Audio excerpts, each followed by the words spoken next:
Korean firms were bracing for tougher export restrictions, but at least for now, the damages are likely to be limited as Japan hasn't designated any additional items that require individual export approval. But as our Lee Min-sun reports, Korea is not letting its guard down. Japan's detailed regulations released on Wednesday for the enforcement of taking South Korea off the whitelist did not include additional goods subject to tougher export regulations. Seoul had thought that Tokyo might add more items to the list of goods that are strictly regulated when exported to South Korea. Japan had previously declared that it would impose tougher regulations on 3 key materials used for making semiconductors and displays in early July.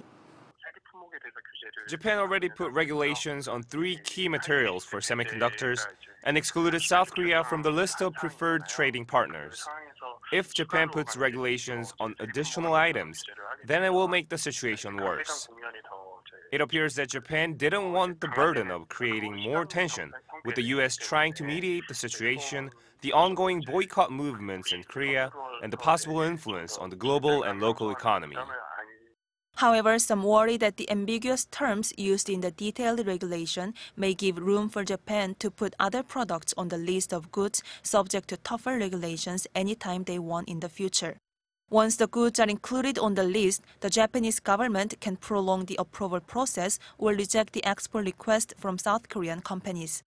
South Korea's trade official said that it's hard to say whether Japan has refrained from expanding the current measures and that they need to wait and see whether Japan will take any further related measures. Lee Min-sun, Arirang News.